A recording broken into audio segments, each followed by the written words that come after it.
अवधूत चिंतन श्री गुरुदेव दत्त श्री स्वामी समर्थ. माझ्या चॅनलमध्ये तुमचं सगळ्यांचं मनापासून खूप खूप स्वागत, आभार. तुमच्या सगळ्या चांगल्या इच्छा पूर्ण करू अशा आपल्या गुरुचरणी वंदन करून आजच्या व्हिडिओला सुरू करूया. चला तर मग आज आपला विषय आहे भागवत एकादशी. आणि कार्तिक महिन्यातली ही भागवत एकादशी आणि ही शेवटची एकादशी. आणि ह्या कार्तिक महिन्यामध्ये भागवत एकादशीचा अनन्य महत्त्व आहे. आपण कार्तिक एकादशी असे 2 एकादशी येतात कार्तिक महिन्यामधले. आणि ह्या एकादशीला म्हणजे कार्तिकी एकादशीला भगवान विष्णू श्रीहरी झोपलेल्या अवस्थेमधून उठतात. आणि ही भागवत एकादशी तेवढंच महत्त्वाची आहे. तर ह्या दिवशी आपल्याला आपल्या दुःख दारिद्र्य नष्ट करण्यासाठी आणि आपल्याला आपल्या भगवान श्रीहरीची सेवा करण्यासाठी अत्यंत महत्त्वाचा दिवस आहे. बघा, ह्या पृथ्वीला चालवणारे हे 3 देवता आहेत. भगवान श्रीहरी आणि शंकर भगवान आणि ब्रह्मदेव, हे तिन्ही देवाचे कार्य अलग अलग आहेत. आणि ह्या पृथ्वीचं संचालन करणारे म्हणजे हे भगवान श्रीहरी. आणि जे आपण मृत्यू मेल्यानंतर जे कार्य बघणारे म्हणजे महादेव. आणि जो जन्माला घालणारा म्हणजे ब्रह्मदेव. तर ह्या 3 देवताचं ह्या पृथ्वीला चालवण्याचं कार्य आपले कार्य आहेत.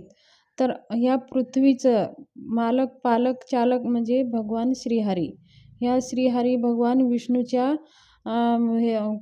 विष्णूच्या कार्यानेच ही कलियुगाची पृथ्वी चालत आहे. आणि जीवामध्ये काम कर्म सगळं मोक्ष चांगले वाईट कर्म बघणारे म्हणजे हे भगवान श्रीहरी. आपल्याला चांगले पुण्य देणारे आणि आपले मनोकामना पूर्ण करणारे, आपली इच्छा पूर्ण करणारे देवता म्हणजे हे भगवान श्रीहरी.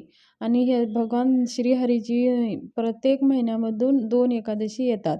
म्हणून आपण ह्या दिवशी अत्यंत मनाभावाने पूजा सेवा केल्याने आपल्या सगळ्या इच्छा पूर्ण होतात. आणि आपले सगळे जे काही वाईट कर्म केलेले असतात ते सगळे धुवून निघतात. एक एकादशी व्रताने आपल्याला अनेक पापापासून मुक्ती प्राप्त होते. असे ह्या महान एकादशीचे महत्त्व आहेत. तर ह्या दिवशी आपल्याला काय करायचं आहे, आपल्याला एकादशी दिवशी लवकर उठायचं आहे. आणि स्नान वगैरे झाल्याच्या नंतर स्वच्छ कपडे परिधान करायचे आहेत. आणि शक्य असेल तर पिवळे पण कपडे परिधान केले तरी अतिउत्तम. नसेल तर आपल्याकडे जे आहे ते कपडे परिधान करून हे व्रत आपल्याला सुरुवात करायची आहे. आपल्याला देवासमोर बसायचं आहे. आपल्या देवघरामध्ये भगवान बालकृष्णाची मूर्ती किंवा भगवान श्रीहरी कृष्णाची मूर्ती फोटो काही असायलाच हवा. जर नसेल तर आपण एक सुपारी घेऊ शकता. पण प्रत्येकाच्या घरामध्ये ते असतं. आणि आपल्याला देवासमोर बसून आपल्याला काय करायचं आहे, एक दिवा घ्यायचा आहे. मातीचा दिवा घेऊ शकता तुम्ही. दीपावलीमधले जे दिवा घेतलेला आहे ते दिवा आपल्याला घ्यायचा आहे. आणि त्या दिव्यामध्ये थोडीशी हळद टाकायचं आहे. आणि त्या दिव्याला पूर्ण थोडंसं 1 थेंब पाणी टाकून ते दिवा आपल्याला पिवळं करून घ्यायचं आहे. आणि त्या दिव्यामध्ये थोडंसं आपल्याला शुद्ध तूप टाकायचं आहे. हे भगवान श्रीहरी माता लक्ष्मीला प्रसन्न करण्यासाठी आणि भगवान श्रीहरीची आणि माता लक्ष्मीची कोणतीही पूजा करताना, कोणत्याही देवी देवतांची पूजा करताना आपल्याला तुपाचाच दिवा लावायचा आहे. आणि मग आपल्याला त्या दिव्यामध्ये 1 वात घ्यायचा आहे. त्याची 2 वाती करायची आहेत. त्याच्यामध्ये 2 विलायची आणि 2 लवंगा टाकायच्या आहेत. आणि आपल्याकडं असेल तर केसरची 1 कांडी आपल्याला त्याच्यात घालायची आहे. असा आपल्याला तो दिवा बनवून घ्यायचा आहे. मग आपल्याला घरामधली जे काही भगवान बालकृष्णाची मूर्ती असेल तर ताम्हनात घ्यायची आहे. फोटो असेल तर स्वच्छ पुसून घ्यायचा आहे. भगवान श्रीहरीचा फोटो असेल तर स्वच्छ पुसून घ्यायचा आहे. मग भगवान बालकृष्णाची मूर्ती आपल्याला ताम्हनात घ्यायची आहे. 1 तुळशीपत्र अर्पण करून आपल्याला ओम नमो भगवते वासुदेवाय नमः, ओम नमो भगवते वासुदेवाय नमः म्हणून आपल्याला पंचामृत, दही, दूध, पंचामृत तुम्हाला माहितीच आहे. दही, दूध, साखर, मध आणि तुपानं पंचामृत बनतं. मग ते पंचामृत बनवून घ्यायचं आहे. आणि अगोदर ओम नमो भगवते वासुदेवाय म्हणून पाण्यानं स्नान घालायचं आहे. मग नंतर पंचामृतानं स्नान घालायचं आहे आणि आपण ओम नमो भगवते वासुदेवाय नमः ह्या मंत्राचा जप करतच राहायचं आहे. मग नंतर आपल्याला अजून स्वच्छ पाण्यानं आंघोळ घालायचं आहे भगवंताला आणि नंतर थोडंसं गरम पाण्यानं आंघोळ घालायचं आहे.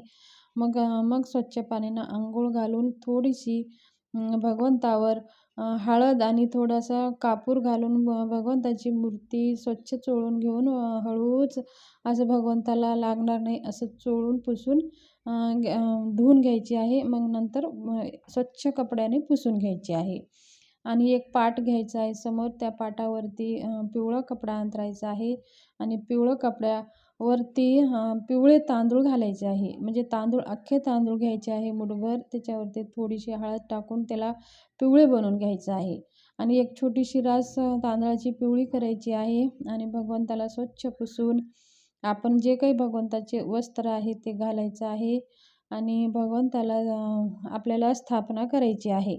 मग स्थापना झाल्याच्या नंतर आपल्याला काय करायचं आहे, जो आपण ते दिवा बनवलेला आहे ते दिवा प्रज्वलित करायचा आहे आणि भगवंताची आता पूजा करायची आहे. आपल्याला भगवंताला अष्टगंध लावायचा आहे. हळदी, कुंकू, अक्षदा आणि तुळशीपत्र. भगवंताला आवर्जून तुळशीपत्र अर्पण करायचं आहे आणि नारळ, खडीसाखर, फळं जे काही आहे, जे फळं आपल्या घरामध्ये आहे, नारळ, खडीसाखर असेल तर ते पण अर्पण करायचं आहे आणि फुलं, हार असं घालून आपल्याला मस्त भगवंताला सजून घ्यायचं आहे.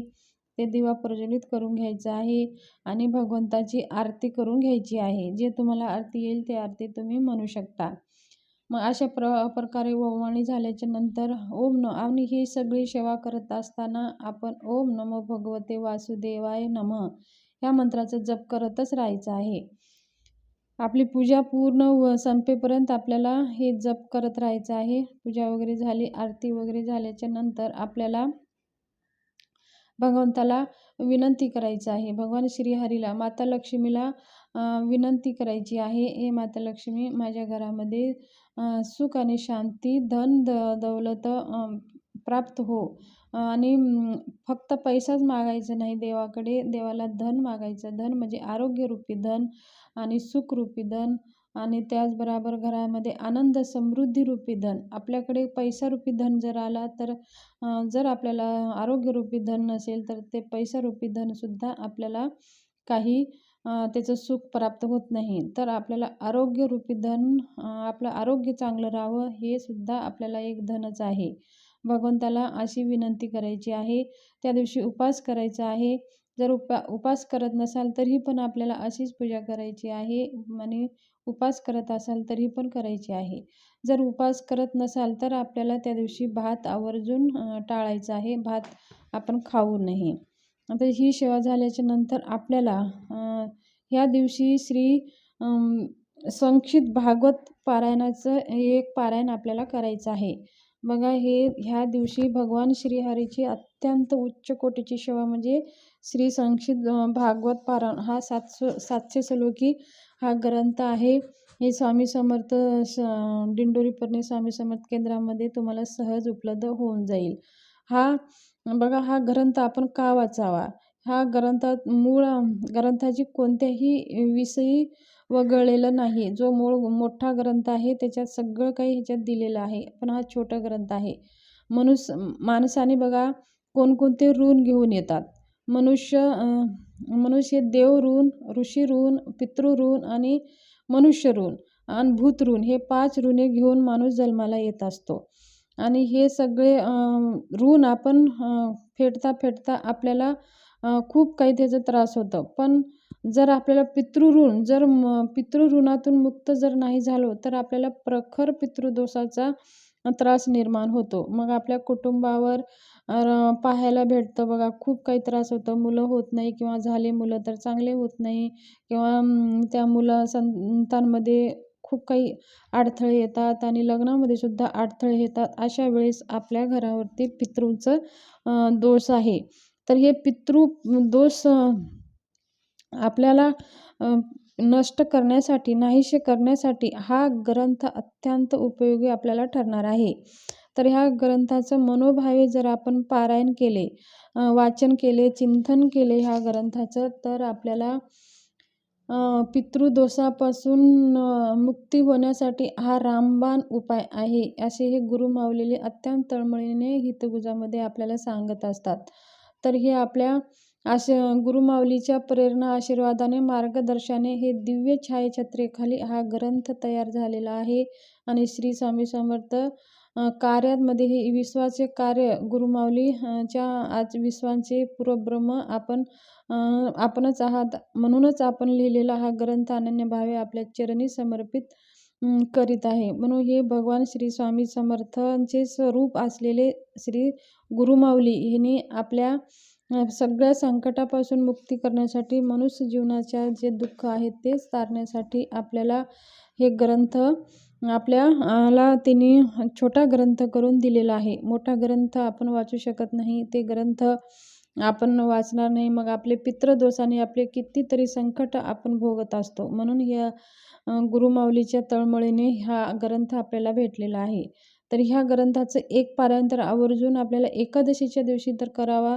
आणि जर ह्या भागवत पारायण, संक्षिप्त भागवत पारायणाचा जर आपल्याला खूप पितृदोष त्रास असेल तर दररोज 21 पारायण किंवा 51 पारायण केले तर आपल्याला सगळे पितृदोष नाहीसे होतात, असे गुरुमाऊलीने सांगितलेलं आहे. तर अत्यंत प्रभावशाली हा ग्रंथ आहे.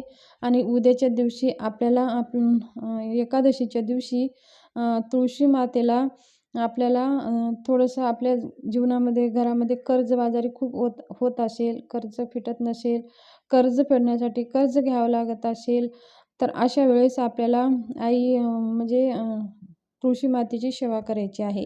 उद्या आपल्याला तुळशी जवळ दूध थोडंसं, एक चम्मच दूध तुळशीच्या बुडाला घालायचं आहे आणि एक तुपाचा शुद्ध दिवा लावायचा आहे आणि धूप, दीप, अगरबत्ती ओवाळून तुळशी मातेला विनंती करायची आहे, हे तुळशी माता, माझ्या घरावरती जे काही कर्ज झालेलं आहे, माझ्या डोक्यावर खूप कर्ज आहे आणि ते कर्ज मला खूप त्रास होतोय आणि तुझ्या आशीर्वादाने माझं हा कर्ज थोडं कमी होऊ दे आणि माझ्या कर्जमुक्तीचा मला मार्ग दाखव. म्हणून आपण तुळशीला उद्या थोडंसं हळद टाकून दूध तुळशीच्या बुडाला अर्पण करायचे आहे. हे उद्या आवर्जून सेवा करा, तुमच्या सगळ्या इच्छा पूर्ण होईल आणि जे कर्ज आहे ते फिटण्यामध्ये आणि कर्ज फेडण्यासाठी अनेक मार्ग प्राप्त होईल. तर ही छोटीशी माहिती तुमच्याशी शेअर करायची होती. जर तुम्ही आतापर्यंत माझ्या चॅनलला सबस्क्राईब केलं नसेल तर सबस्क्राईब करून घ्या आणि हे सबस्क्राईब एकदाच करायचा असतो आणि नंतर माझं प्रत्येक व्हिडिओ आलं तर लाईक आणि कमेंट जरूर करा आणि आतापर्यंत केलं नसाल तर सबस्क्राईब जरूर करून घ्या. आणि माझी माहिती कशी वाटली, माझी माहिती जर चांगली वाटली असेल तुमच्या फॅमिली ग्रुपमध्ये हा व्हिडिओ शेअर जरूर करा आणि जर तुम्हाला काही विचारायचं असेल तर कमेंट बॉक्समध्ये